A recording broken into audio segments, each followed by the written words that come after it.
I sensed something was wrong about 3 weeks ago. André came home as usual, at 6 in the evening, with his worn briefcase and tired smile. He kissed me on the cheek, asked what was for dinner, and went to take a shower. Everything seemed normal. Except for his gaze. His eyes were different. Somehow dimmed, avoiding. The next day, the phone rang. I was preparing lunch when the phone vibrated on the countertop. The number was unknown. A woman's voice on the other end asked for André. She introduced herself as Elena Sergeevna from accounting. I replied that my husband was at work. A strange pause followed. "Are you sure?" she asked. And then, without waiting for an answer, she apologized for the disturbance and hung up. In the evening, I casually asked if everything was all right at work. André froze for a moment, his fork suspended above his plate. "Of course, why?" He smiled, but the smile didn't reach his eyes. I told him about the call. "Oh, that. Elena Sergeevna is confusing shifts. I was at an off-site meeting." The explanation sounded logical, but something in his voice made me wary. 2 days later, I accidentally saw our credit card statement. The last deposit from the company where André worked was dated last month. My heart sank. I double-checked. Indeed, there was no salary payment. Yet my husband still put on his suit every morning, tied his tie, and left for the office with his invariable, "See you in the evening, dear." Something was happening. Something André didn't want to tell me about. We've been together for 10 years, and I had never monitored his movements. Trust was the foundation of our relationship. But now I could feel that foundation cracking beneath my feet. Today morning I made a decision. When the door closed behind André, I quickly got dressed, grabbed my bag, and slipped out of the apartment. Outside, a light drizzle was falling. My husband was walking unhurriedly, with slumped shoulders. Not at all like someone rushing to work. I kept my distance, hiding behind pedestrians and parked cars. Instead of taking the bus to the business center, he turned toward the park. My heart was pounding somewhere in my throat. An affair? But why then all this performance about work? I clutched my bag strap tighter and followed him, feeling a mixture of fear and anger growing inside me. André walked deeper into the park, along paths wet from the rain. I tried to maintain a safe distance, hiding behind trees. There was something unusual about his gait. He no longer looked like the confident manager I was used to seeing. Hunched shoulders, lowered head. As if all strength had left him. He stopped near a small pavilion where coffee was usually sold. It was empty now, too early for park visitors. André sat down on a bench under the canopy and took out his phone. I froze behind the thick trunk of a maple tree, not daring to come closer. A few minutes later, a middle-aged man in a worn jacket approached him. They shook hands and began talking about something. I felt relief. At least it wasn't a woman. But what kind of secret meetings were these? Why was André hiding them from me? The stranger handed my husband some folder. They talked a bit more, and the man left, while André remained seated, leafing through the contents of the folder. The rain intensified. I was soaked through, but couldn't move from my spot. Finally, André got up and headed toward the park exit. I followed him, maintaining my distance. He walked to a small cafe 2 blocks from the park and went inside. Through the glass window, I could see him sit down at a table by the window and take out his laptop. I needed to decide what to do next. I could go in and directly ask what was happening, or continue surveillance. But I felt I couldn't live in ignorance any longer. Gathering my courage, I pushed open the cafe door. The bell jingled. André looked up from his screen and froze. The color drained from his face. "Natasha, what are you doing here?" I think I should be the one asking. My voice trembled. "What's going on, André? Why are you lying to me about your work?" He slowly closed his laptop and gestured for me to sit down. I noticed how his hands were slightly shaking. "I was going to tell you. Tonight." "Tell me what?" André took a deep breath. "I was fired. A month and a half ago. Downsizing. Half the department at once." I felt a lump rising in my throat. Why were you silent? At first, I thought I'd find a new job quickly. I didn't want to worry you about temporary difficulties. I was sending out resumes, going to interviews. He rubbed the bridge of his nose. And then it only got worse. Every day I would leave supposedly for work, but instead I was looking for new vacancies, meeting with people who could help. That person in the park. A former colleague. He gave me contacts at another company and a recommendation. I looked at André and didn't recognize him. Always confident in himself, he now seemed lost and vulnerable. Why didn't you trust me? We're family. He lowered his eyes. I was ashamed. I've always been the breadwinner. And now. His voice faltered. I didn't want you to be disappointed in me. Disappointed? I couldn't believe my ears. The only thing that disappointed me was your lie. Did you really think I would leave you because you lost your job? From his face, I understood that this was exactly what he feared. After 10 years of marriage, my husband still hadn't understood the most important thing, that I loved him not for his stable income or status, but simply because he was André, my André. We could have gone through this together, I said quietly.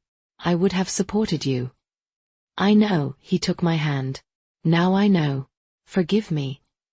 The rain outside was gradually subsiding.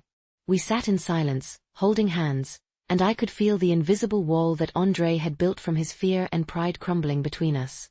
Difficult times lay ahead, but now we were together again, without secrets or pretense. Let's go home, I said finally. I have some money saved up. We'll manage. André nodded, and in his eyes I saw what had been missing these past weeks, hope. We left the cafe, and I took André by the arm. The rain had almost stopped, leaving behind freshness and the smell of wet asphalt. I felt a strange relief, despite the weight of the news. At least now I knew the truth. Do you know what's the worst part? Andrew suddenly said as we were walking down the street. Every evening I made up stories about how my day went. I told you about non-existent meetings, about colleagues I hadn't seen in a while. I got tangled in my own lies. I squeezed his hand tighter. No more lies, okay? No matter what happens. At home, I made tea, and we sat in the kitchen. For the first time in a long while, we were having a real conversation. Andrew told me how the director had called him into his office and informed him about the layoff. How he sat in his car in the parking lot, unable to start the engine, stunned by the news. How he went to interviews, received rejections, and with each passing day sank deeper into despair. I sent out more than 50 resumes, he stared into his mug as if hoping to find answers there. Went through a dozen interviews. Everywhere it was the same, we'll call you back. And then silence. Why didn't you tell me right away? I still couldn't understand. Do you remember how we met? He unexpectedly asked. Of course I remembered. A corporate party. André was the rising star of the company, had just received a promotion. Confident, ambitious, with a sparkle in his eyes. He won me over with his energy and determination. You fell in love with a successful man, he continued quietly. And now I'm nobody. Unemployed at 38. Do you think I'm that superficial? My voice trembled with hurt. No, it's not about you. It's about me. I didn't know who I was without work, without status. My entire self-esteem was built on my career. I had never seen him so vulnerable. During our 10 years of marriage, we had been through a lot, renovations, relocations, our parents' illnesses. But André had always remained a pillar of strength, confident and assured. Now, sitting before me was a different person, confused, having lost his footing. Tomorrow I'll go to the bank, I said decisively. We have savings. We can hold out for a few months until you find a new job. I don't want to spend our savings, André shook his head. We've been saving for the renovation. The renovation can wait. What's more important now is that you don't feel backed into a corner. That night, we couldn't fall asleep for a long time. We lay in the darkness, holding hands and making plans. I suggested working as a tutor, Long ago, before marriage, I used to teach English. André talked about the possibility of changing his field of work. Perhaps this was a sign that it was time to move in a new direction. In the morning, I woke up feeling like we were starting life with a clean slate. André was still asleep, and I quietly got up so as not to wake him. In the kitchen, while brewing coffee, I suddenly saw his briefcase, the very one he went to work with. It was slightly open, and from it peeked the corner of that folder André had received from the man in the park. I knew I shouldn't look. But curiosity and the desire to better understand what my husband had been going through these weeks overcame me. I carefully pulled out the folder. Inside were printouts of job vacancies, contact notes, and interview follow-ups. As I turned the pages, a picture of desperate job searching unfolded before my eyes. André had recorded every call, every meeting, every rejection. In the margins were notes: too old, not enough digital experience, asking for Python knowledge. At the end was a sheet with calculations. How much money we had left, how many months it would last with the most economical spending. Natasha. I flinched and turned around. André was standing in the doorway of the kitchen. I'm sorry, I didn't mean to. It's nothing. He came over and sat down beside me. Now you see the complete picture of my fiasco. It's not a fiasco. I closed the folder. These are temporary difficulties. And I'm amazed at how methodically you approach your job search. Yet with no results whatsoever, he smirked bitterly. Not yet. But there will be. I stood up and took out my laptop. What are you doing? André asked, surprised. Taking a day off from work. Today we'll create a new action plan together. And update your resume. Perhaps we should try a different approach. We worked together all day. I helped André rewrite his resume, emphasizing his achievements and skills rather than simply listing positions. We found several professional communities where he could establish useful connections. I even contacted a former classmate who worked in HR at a large company. By evening, we were exhausted, but for the first time in a long while, there was a glimmer of that spark in André's eyes, the same spark that had once captivated me. He felt supported again and could see a way forward. Thank you, he said as we closed our laptops. I was an idiot not to tell you right away. Yes, you were, I agreed with a smile. But I understand. Fear makes us do foolish things. At that moment, André's phone rang. The number was unfamiliar. He looked at me questioningly, and I nodded. He answered, putting it on speakerphone. André Viktorovich. This is Irina from Technosphere. We've reviewed your resume. We'd like to invite you for an interview. I saw surprise reflected on my husband's face, quickly replaced by hope. He wrote down the meeting details, expressed his thanks, and hung up the phone. Is that the company where you sent your resume a month ago? I asked. Yes. I had already given up hope. He shook his head. The interview is the day after tomorrow. I approached him and gave him a hug. See? Everything is starting to change. We spent the next day preparing for the interview. I asked André tricky questions, and he answered, gradually regaining his confidence. We even took his best suit out of the closet and brought it to the dry cleaners. In the evening, as we sat on the couch going through possible interviewer questions, André suddenly fell silent. What is it? I asked. You know, even if nothing works out tomorrow, I've already won. He took my hand. Because I understood what's most important. A job can be lost and found again. But you. I could have lost you because of my foolishness and pride. I nestled against him, feeling his heart beating. I wouldn't have lost it. I'm not planning to go anywhere. Do you promise? I promise. But you must promise too, no more secrets. I swear, he kissed me on the forehead. Whatever happens, we'll face it together. That night, I couldn't fall asleep for a long time, thinking about how easily we can lose each other.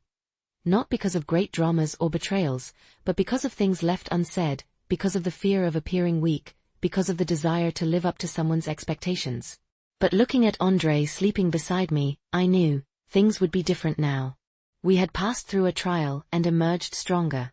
And tomorrow? Tomorrow would begin a new chapter of our story, whatever it might bring. The morning turned out sunny, which seemed like a good sign. I woke up before the alarm and quietly got up, trying not to wake André.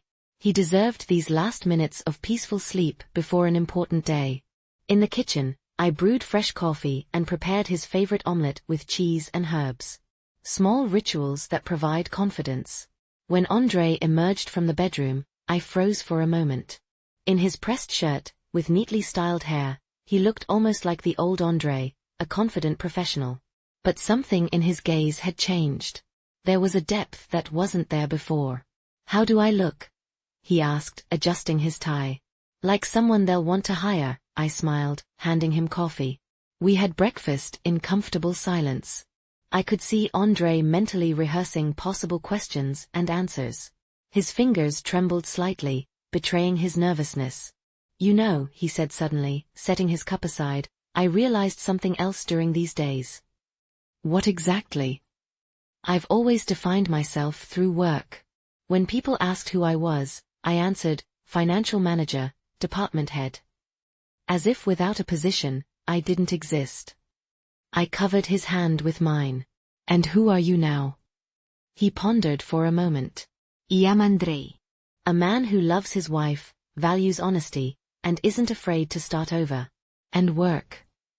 Work is just a part of life, not the whole life." At that moment, I realized that even if today's interview didn't bring results, we were still on the right path. This crisis had changed both of us, forced us to see what had previously escaped our attention. I walked André to the door. This time he didn't need to pretend. He was genuinely going to a meeting that could change our lives. "Good luck," I said, adjusting the collar of his jacket. "Whatever happens, I'm proud of you." He embraced me tighter than usual, as if drawing strength for the upcoming challenge. When the door closed behind him, I leaned my back against it and took a deep breath. Now all that remained was to wait. I decided not to sit at home in tension and went to the supermarket. I bought groceries for a festive dinner. Regardless of the outcome, today was a day worth celebrating. A day when we became a team again. Upon returning home, I began cooking. My hands were busy with work, but my thoughts kept returning to André. How was he doing? Was he managing to make a good impression? Did his eyes betray his recent doubts and fears? The phone rang while I was cutting vegetables for the salad. My heart leaped, but it was just my mother asking when we would visit. I made excuses about being busy, not ready to explain the situation. First, we needed to figure things out ourselves. Time dragged painfully slowly. I kept glancing at the clock, estimating what stage of the interview André might be at. Now he's entering the office, introducing himself at reception. Now he's waiting in the meeting room, gathering his thoughts. Now he's answering the first questions. The sound of a key turning in the lock made me flinch. I wasn't expecting André so early, only 2 hours had passed. This could mean either very good news or very bad news. The door opened, and I froze, trying to read the result on his face. André stood on the threshold with an inscrutable expression. My heart tightened with uncertainty. Well, how did it go?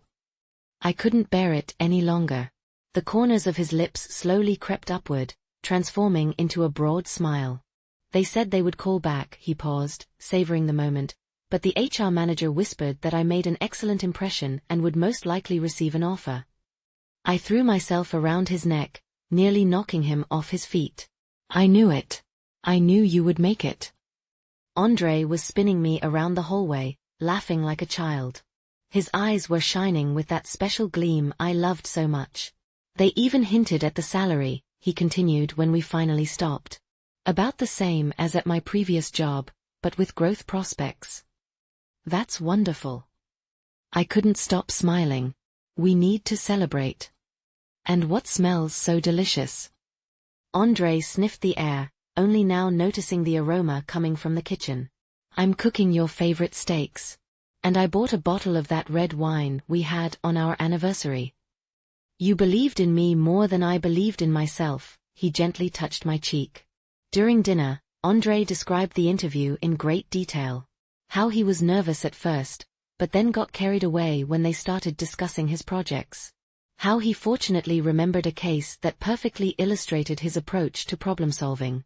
How he found common ground with the technical director by mentioning a book that, as it turned out, the director had also recently read. "And you know what's most surprising?"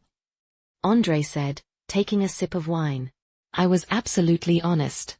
I didn't try to seem better than I am. I even told them that I hadn't been working for the past month and a half, and explained the situation with the layoffs." "And how did they react?" "It went well. The HR manager said she appreciates my openness. That their company had a similar situation a year ago, and they understand how these things happen." I could feel the tension of the past few weeks gradually releasing its grip on us. We could laugh again, make plans, look to the future with hope. After dinner, we settled on the couch with glasses of wine. Outside, darkness had fallen, and the city twinkled with multicolored lights. "I want to show you something," André suddenly said and pulled a folded piece of paper from his pocket. "What is it?" "I wrote this last night when you were already asleep." He handed me a sheet of paper. It was a list of 10 items, titled "What I Realized During My Unemployment." I began to read. 1. My worth is not defined by my position or salary. 2. Shame is a poor advisor. It makes us distance ourselves from those who can help. 3. Natasha loves me not for what I earn, but for who I am. 4. Being vulnerable doesn't mean being weak. 5. Sometimes you need to lose something to understand what truly matters. I couldn't finish reading. My eyes filled with tears. André embraced me, and we sat in silence for a long time, simply feeling each other's warmth. "You know," I finally said, "perhaps these 6 weeks were not just a test. Perhaps they were necessary for us." "How so?" "We seemed to be stuck in a routine. You in your work, I, in everyday concerns. We functioned like a well-tuned mechanism, but something important was slipping away from us." André nodded thoughtfully. "I understand what you mean." We stopped truly talking to each other, sharing our doubts, fears. All those things that make us alive. Exactly. And now, having gone through this, we've become closer. We saw in each other what was hidden before. The next morning, we were awakened by a phone call. André sleepily reached for the nightstand, looked at the screen, and abruptly sat up in bed. "It's them," he whispered, showing me the number. I squeezed his hand, and he answered the call. I watched his face change, from tense anticipation to surprise, and then to joy. "Yes, of course. I'm very glad." "Yes, that's an excellent offer. When do I need to start?" When the conversation ended, André turned to me with a broad smile. "They're offering a contract. And they want me to start as early as Monday." André looked like someone who had just been told he won the lottery. "The salary is even higher than I expected, plus performance bonuses." I threw my arms around his neck, not believing my luck. We laughed and hugged like teenagers. This wasn't just a new contract, it was confirmation that the hard times were behind us. "We need to celebrate," I declared resolutely. "Let's invite our parents for dinner this weekend and tell them everything." André hesitated. "Everything? Even about me losing my job?" "Yes, everything. No more secrets, remember." I took his hand. "This is part of our story now. And you know, your parents went through difficulties too. They'll understand." He nodded, and I saw a new determination in his eyes. André had really changed over these weeks. He had become more open, more genuine. The next few days flew by in pleasant preparations. André signed the contract, I helped him choose a new suit for his first day at work, and we prepared a celebratory dinner for our parents. Life was gradually returning to normal, but something about it had become different, deeper. On Saturday evening, our parents gathered at one table. I was nervous about how they would receive the news, especially André's father, a man of the old school, for whom work had always been a matter of honor. After everyone had settled in and I poured wine into the glasses, André stood up. "We have news," he began, casting a quick glance at me. I'm starting at a new company on Monday. Congratulations. My mother rejoiced sincerely. A Promotion. André took a deep breath. Not exactly. Actually. I lost my previous job almost 2 months ago.